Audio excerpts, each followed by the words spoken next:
G'day, team. Welcome to the 2026 State of the Industry for February.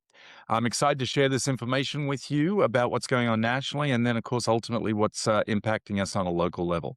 So without further ado, let's get going. First things I just want to do, we have some disclaimers. First one, you cannot violate the TCPA.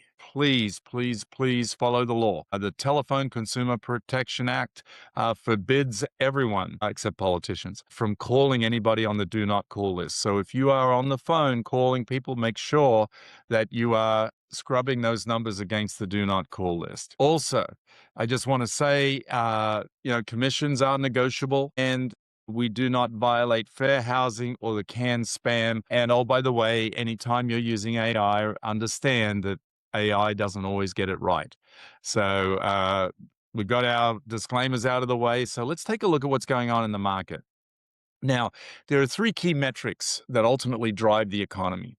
The first one is unemployment. And the goal that the government has and the Fed has is to keep unemployment under 6%. And you can see here that going all the way back uh, to basically 2015 or 2015, we've been under that 6% unemployment rate, other than for a brief spurt during COVID when nobody could work. All in all, the economy has actually been held pretty good since the Great Recession, because this is what we saw back during the Great Recession, where we saw unemployment rates get up near 10%. Now, if we look at what's happening monthly, you can see that there's been this sort of trend of going from the mid threes to now where we're near the mid fours. So we've seen the job market cooling down, and obviously the Federal Reserve is keeping an eye on that. And if we look at how that plays out on a national basis, what you see here, so we're in at 4.3% unemployment in the state of Washington, which is right below the 4.4%, which is the national average. We dropped down into Oregon, and they're actually at 4.8, and California, Nevada is around 5 to 5.3% unemployment. So all in all, the employment situation in Washington bodes well for us.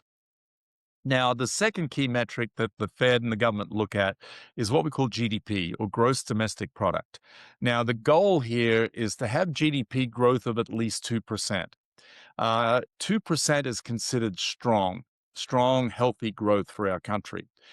Anything above that, and basically it's champagne and cocaine, it's like, woo, party. And of course, what we know is negative growth is not a good thing. And in fact, by definition, any two consecutive quarters of negative growth is what we would call a recession. In fact, that is the definition of a recession.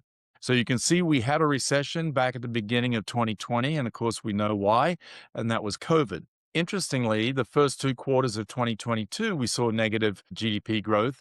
And the government at the time said, well, that's not really a recession. I'm like, okay, that's your definition. So I find it hard. But we saw things slow down in the first half of 2022 when it came to gross domestic product. If we look at last year, honestly, you see that we had negative growth in the first quarter through the third quarter. Basically, the economy's on fire.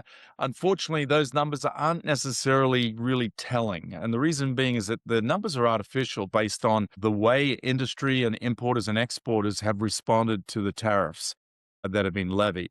So we're just going to need to wait a little longer, I believe, to see, okay, what's actually happening with GDP in a real sense. Now, the third key metric is what we call inflation, and we measure that through the Consumer Price Index, or CPI. Now, the blue line here represents CPI, or the Consumer Price Index, and the gold line is what we call core CPI.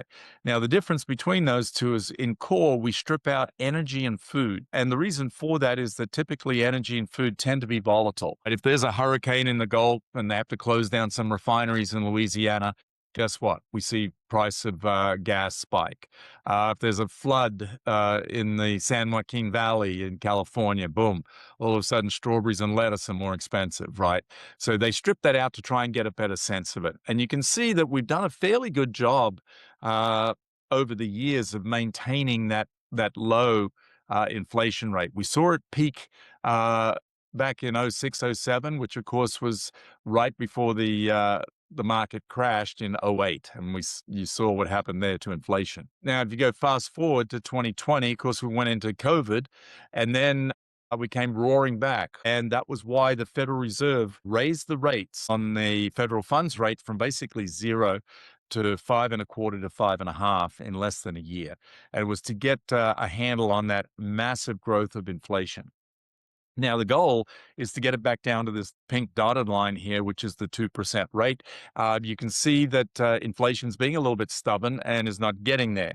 And if we look at what's happening monthly, so we ended the year with CPI actually dropping to 2.6%, and then core CPI was actually at 2.7%.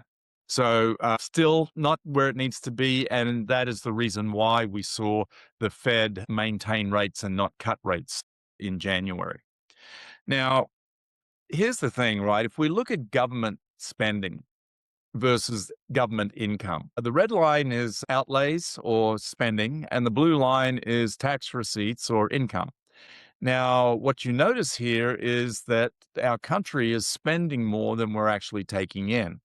Now, my question to you is, would that strategy work for you and your household? And if so, how long could you sustain that before you'd have to come and correct it? So obviously, the situation we have right now is not sustainable. At some point, we have to correct this. And if you think about it, there are only two ways to do it. Actually, it's probably going to be a combination of those two ways. Either we reduce spending or we increase taxes, right? It's the only way we can balance our budget. Otherwise, we keep borrowing and borrowing and borrowing. And again, it's not sustainable. Now, that's what's going on at the government level. If we look at debt on a personal level, you can see right now we're carrying about $13.5 trillion. That's with a T in mortgage debt, all-time record. I would argue, though, that that's not necessarily an issue. And the reason is that we have record levels of equity. So all of that money is actually secured. And unlike 2008, where we saw our market turn upside down and people were underwater, that's not going to happen, I don't believe, this time around or anytime soon for that matter. Now, the pink line represents all the non-housing debt. So total non-housing debt is just over 5 trillion. And I have reason for more concern around that. Now, before we look at that though, if we look at mortgages and what's happened here, the yellow line with the orange dots is actually seriously delinquent mortgages, right? So basically mortgages that are 90 days late. The red line with the blue dots is actually foreclosures. Now, if you go back to the Great Recession, which was pretty much 2008 through 2012, what you saw here was we saw delinquencies spike and we saw foreclosures follow suit. In 2020, we saw delinquency spike, but we didn't see foreclosures spike. Why? Well, because the reason that the delinquency spiked was because people were out of work, right? We locked down the country, people couldn't work, and consequently, they couldn't make their house payment. But again, they were able to correct that, and we didn't see mortgages. In fact, people are making payments on their mortgages, which is good news. Now, if we look at the non-housing debt and how's that distributed, the dark blue line, which you see as the highest amount of debt that we're carrying, is actually represents auto loans. So we currently have 1.66 trillion in auto loan debt, and that number has risen rather dramatically over the last, 10 to 12 years. The second one there is student debt, right? 1.65 trillion. Now, if you look at that, what you'll notice is the vast majority of that debt has actually been accumulated over the last 10 to 12 years. Now, if you think about that for a second, what would be the average age of the people carrying that debt? Well, they're probably going to be in their mid-20s to late 30s. By the way, it's the reason why last year we saw a record high in terms of the average age of first-time homebuyers. The average age of a first-time homebuyer in this country last year was 40 years old. Student debt is a big part of that problem. Now, the one I find most alarming here is the credit card debt. And what you see is the dramatic increase in credit card debt since COVID. We currently have 1.23 trillion in credit card debt. Now, by the way, the average credit card interest rate right now is right around 26%. Now, if you look at those people who don't pay off their balance every month, the average balance is $5,200. Now, understand that if those people who are carrying a balance on their credit cards stop spending money on their credit cards, cut them up, and make the minimum payment at the current interest rates, it's going to take them 17 and a half years to pay off that $5,200 in debt. So I think we've got this is a cloud on the horizon for me, and it's something that we need to keep an eye on. What is not showing up on this graph, and by the way, the light blue line is all other debt, is the proliferation of the buy now, pay later models that are out there. Klarna, Affirm, these other companies, and I was shocked when I heard that Grubhub now offers buy now, pay later. So you could order a meal from McDonald's and pay it off in installments. The credit bureaus are now starting to track that information. We'll start to see that data come out here as we continue on into 2026. So that's the debt situation on a personal level. The flip side of the debt is personal savings, and particularly personal savings as a percentage of disposable income. Now, the numbers you see here are measured quarterly. I just looked. The most recent number is November. And in terms of personal savings rate, it has dropped down to 3.9%. Now, if you look at where we are currently, we are near historic lows in terms of the percentage of income that people are actually saving. The only time that it was lower was back during the Great Recession. And this graph, by the way, goes all the way back to 1947. So why does this matter to us as realtors? Well, I believe it matters because our buyers need to save for a down payment.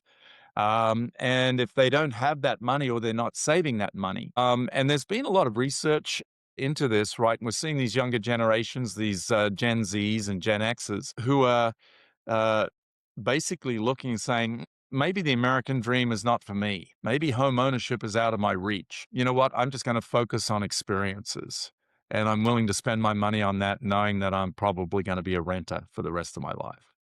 Well, and of course, we know that housing is one of the greatest tools for building personal wealth, and I'll share with you some of the numbers around that. Now, if we look at home sales, and this is going back to 1990. Now, what you'll notice here that there are columns here that are colored pink, and there are two sets of them. One was 2006 through 2008, which was the Great Recession, right? We saw the market drop basically 30% from 6.5 million home sales a year down to 4.1. Oh, guess what? We had the same thing happen in 2021, where we went from 6.1 to 5 million to 4.1 million. So in essence, the real estate industry went into recession. Now, the difference between the 2020s versus the 2006 through 2008 is that back then, the economy went into recession. We've been very fortunate this time around. The economy hasn't followed suit yet, but we'll see what happens. Now, the thing I want you to notice here is that once we hit bottom in 2008, we actually stayed flat for 4 years before we started to climb out of that. Well, if you look at what's happened here, we've been in a flat market in terms of sale numbers for the last 3. And if history does repeat itself, chances are this year could be more of the same, right? Where we have another flat year before we start to see things take off. Again, I'm not I can't read a crystal ball. My crystal ball's a little cloudy. So, but what I would say is that I believe that 4 million is probably the floor. And what I mean by that is it's probably the least number of homes that we're going to sell annually in this country. And that's simply based on the population of our country. In fact, at 4.06 million home sales, look back and when was the last time we did numbers that low? And in fact, you have to go all the way back to 1995. Now, the difference between 1995 and 2025 is that we actually have 70 million more people in this country. So, regardless of what the interest rates are, regardless of how many people have sub 3% mortgage rates who feel like they're locked into their home, you understand that there are going to be enough life events that are going to occur which would cause a minimum of 4 million home sales. And what I mean by that, I call them the 6 Ds, right? Death, divorce, debt, the job, diapers, and Democrats. Right. And what I mean by that is all of those are life events that actually cause real estate transactions to happen. Right. Somebody dies. Real estate gets sold and passed on to the heirs. Debt, that's a big driver, right? People lose their jobs. They can't afford to make the house payment. They will liquidate their home. Divorce, another reason people sell. The job, right? There are a lot of people who have to change because their job either relocates them, i.e., the military, or they take a different job in a different town. And oh, by the way, diapers. As families grow, guess what? They need more space. And then, of course, Democrats, and I do that tongue in cheek, I'm not making a political statement here, but in my 32 years in real estate, it's really been the last 6 or 7 years that I've seen really for the very first time people relocating from one state to another for political reasons, either moving from blue states to red states or red states to blue states. So all of those are reasons that people will sell. And I believe based on our current population, this number is the least we're going to see going forward. Now, if we look at home sales monthly, typically we have seasonality, right? And it's that graph in the top right-hand corner here where you see in the first quarter where our market is down, and then we move into the spring market and summer, and we see things start to increase, sales volumes increase. And then as we go into the third quarter, it starts to slow down into the fourth, excuse me, and then we see it spike up in December, and then off we go again. Now, if you look over the last 4 years, what you'll notice is that that seasonality has been eradicated on a national level. But we all know real estate's a local service business done by local agents with their sphere of influence and their marketing image. So, with that being said, we'll take a look at what's happening here locally. Home prices. And this graph, to me, we should share this with everybody we work with because what this says is it's always a great time to buy the right real estate. And what I mean by that is if you buy real estate and you hang on to it, it's always going to be worth more money. Now, the green line there is what we call the trend line. And the trend line represents what has been historically the average rate of appreciation of residential real estate in this country. And that is 4% per year. Now, you can see all through the 90s, we were tracking right along that line. It wasn't until 2001, we actually went over that line. And by 2006, we were a whopping 21% above that trend line. Now, looking at that, you'd say, wow, 21% above where it should be. Real estate was overpriced. Yeah, sure it was, right? I mean, if you could fog a mirror, you could get a loan. And it's what ultimately caused the Great Recession was the subprime lending. Now, what happened was when that recession happened, we saw house prices drop dramatically. And by 2011, we were way below the trend line. Now, then we started to see the market appreciate again, and we were tracking along. And it wasn't until 2021 where we actually spiked above that trend line. And then right now, or through the end of 2025, we ended the year at 9% above where we should be if we just simply followed that 4% trend line every year.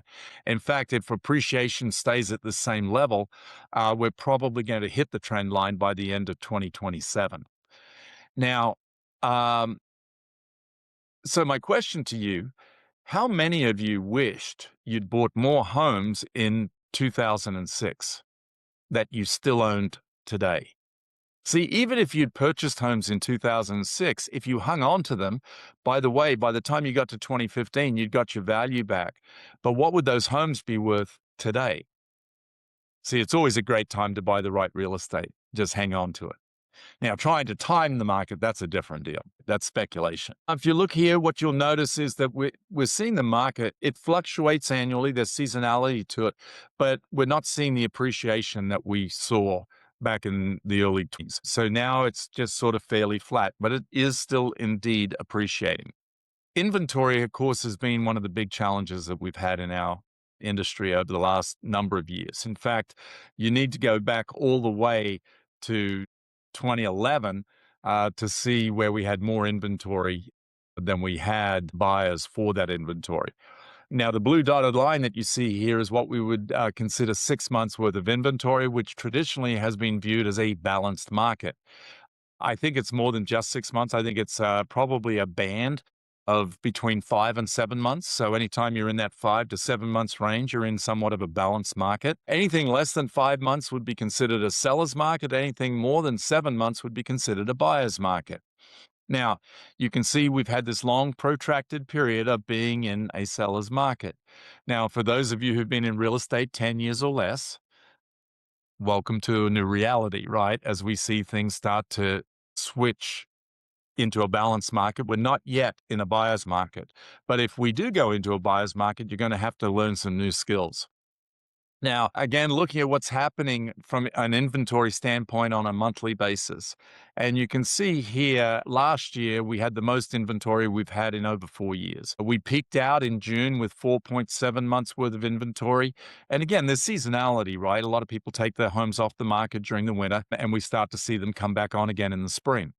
So it's going to be interesting to see what happens with our inventory as we continue on into 2026. Now, when it comes to inventory, we're not going to see new construction. The builders are not building enough homes right now to fill the gap that we've had. In fact, back in the Great Recession, we saw a lot of builders go out of the business, and consequently, we ended up with a deficit of between 3 and 5 million homes nationally in order to house our population. The blue dotted line is an annual build rate of 1 million homes a year, and that's what we believe is the correct number to just house our population. And what you notice here is the builders have not been doing that. Now, interest rates, it feels a little bit like we've moved beyond the conversation around the 3% and going back to 3, which I don't believe we're going to see, and certainly not in my lifetime. But if you look back historically, all the way back to 1971, if you were to average out the interest rate from 71 through 25, what you'll notice is the average interest rate would be 7.81%. Now, if we go back to just 1990, the average interest rate would be 5.97%. So where we are now is we're bouncing around in that range, which, by the way, is probably our new norm. Now, a point I want to make, when you look back to 1981, where interest rates hit 18.63%, I just want to say that, yeah, was it tough? Yeah. Were houses selling? Yeah. Were realtors having to be creative to put transactions together? Yeah. But guess what? You could still make a living selling real estate back in 1981. So this market we're in is still a great opportunity for us. And again, what you see here is interest rates are remaining relatively flat. Now, NAR is actually looking forward to saying, well, okay, what are the 10 forward-looking indicators for 2026? Well, one is the millennials, right? A lot of the millennials are now hitting their prime earning age, right? Where they're making more money or the most money that they'll make in their lifetime.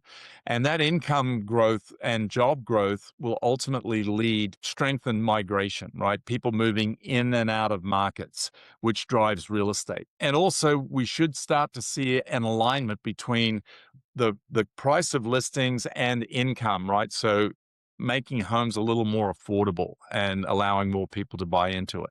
Now, of course, what would drive that would be if we saw rates come down. And, there is prediction that we could see those rates. But in all honesty, I mean, if we saw rates at 6% or less, that will stimulate the real estate industry. But we're probably not going to go much below 5.5 if we get there at all. And then, of course, price cuts, right? And now that would be if we see the unemployment rate rise, you'll see people put their houses on the market. And oh, by the way, a research just came out that we now have more people with a 6% plus mortgage than those that hold currently a 3% or less interest rate mortgage. So again, what that means is that we've got fewer and fewer people who are actually being rate locked, right, who have got this low interest rate that they don't want to give up. And then, of course, we're starting to see this balance between rent and mortgage payment, making home ownership a little more attractive. One of the things about, you buy a home, you can actually lock in your housing costs. But if you're a renter, can you actually even lock that in? Of course, the answer is no, because your landlords can continue to raise your rent. And then with the growth of single family permits and mortgage originations, it all bodes well. So NAR is predicting nationally we should see a 14% increase in the number of home sales on a national basis. But again, it's a local business. So we'll see what the impact is locally. Now, I just wanted to share this with you because I think, again, this is a great slide to share. And that is that look at the median net worth between owners and renters. So in 2019, the median net worth of renters in this country was $7,300. The median net worth of a homeowner was $295,500. So obviously, a lot of that net worth is tied up in their real estate, their home. Now, fast forward from 2019 to 2022, where we saw the greatest amount of appreciation, and we saw that the net worth of a homeowner actually jumped by $100,000 versus a renter whose net worth jumped by $1,100. And of course, 2025, the final numbers aren't out yet, but the expectation is that the median net worth of a homeowner is going to be 430,000 versus 10,000 for a renter. Guys, this is why we do what we do, is help people buy homes, because what we know is not only does it help with generational wealth, but it helps with multi-generational wealth. We're very lucky to be able to do what we do. So why does this matter? Well, demand and activity are going to improve, but not everywhere will be the same, right? Interestingly, NAR has picked the top 10 markets that they expect to see growth in 2026. And one of those markets is actually Spokane. So if that indeed is the case and that happens, I believe that that will bleed up to Colville as well and to Stevens County. There's going to be a new pool of rate qualified buyers. So we need to reach back out to those buyers who sat on the fence and decided to wait for rates to come back down. That's probably not a reality. There are creative ways, 2-1 buy downs, etc., that we can help people get into housing. Additionally, right, we're seeing more homes expire today than we have in a long time. And I don't believe it's because we're seeing values drop, but what we are seeing is that sellers feel like they're holding a winning lottery ticket, and they want to get as much money for their home, and consequently they're pricing it too high. And oh, by the way, as realtors, a lot of us don't know the conversations to have with our sellers to help them be realistic about the price. But what we do know is those homes that are pricing accurately and correctly are selling quickly. The others are languishing on the market and or having to reduce their prices below market value in order to get activity because they've been out there on the market. So getting clarity around your pricing strategy is key. Um, by the way, an inventory mix is becoming a competitive advantage. Look at the TMO. What price ranges are moving? Where are most of the activity? And focus your efforts on taking inventory in those price range.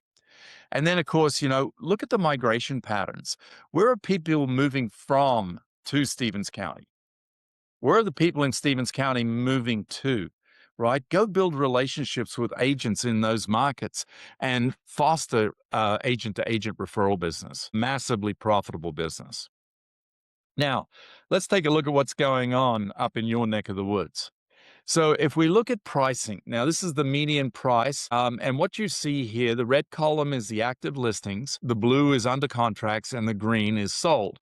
Now, I'm comparing here January, which is last month, versus January of 2024. And what you see here, sorry, 2025, gosh, I'm already a year behind. But what you see here is that the median price of the actives, the under contracts, and the solds have all increased. So again, we're not actually seeing any depreciation here in value. However, again, if you don't price it right, it won't sell. But again, you're seeing strong growth across the county in that regards.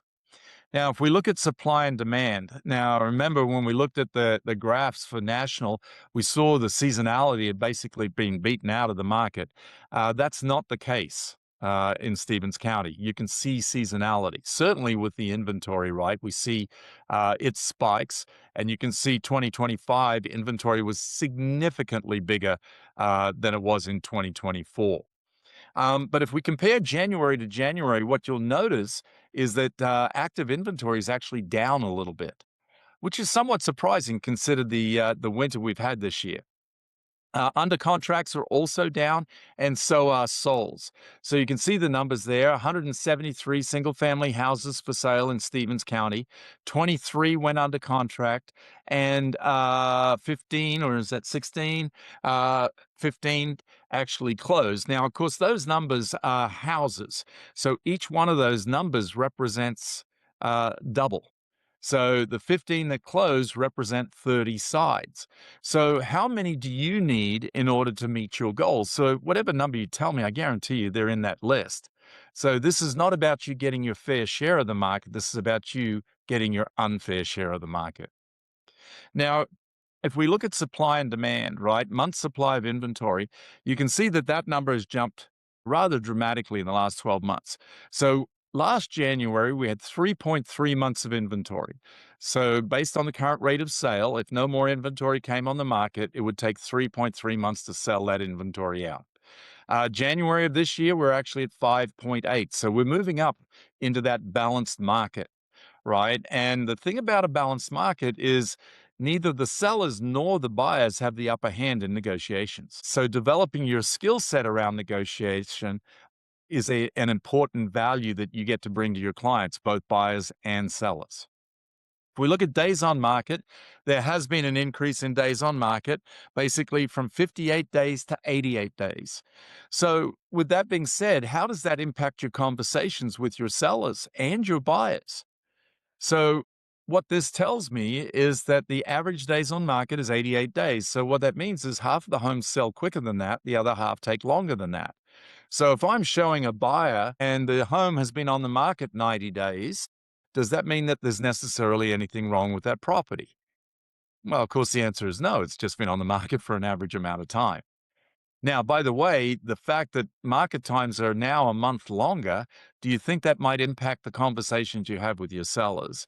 And oh, by the way, what's your system for communicating with your sellers over a longer period of time before you're successful in getting an accepted offer on their property? Guys, I hope this information is helpful. We will be sending you a copy of this slide deck. Feel free to print it, use it, make it your own, share it with your clients. If you've got questions about any of the data in this deck, do not hesitate to reach out to us. We're here to support you. I hope you're having an awesome day. And guys, I look forward to seeing you soon. Take care now. Bye.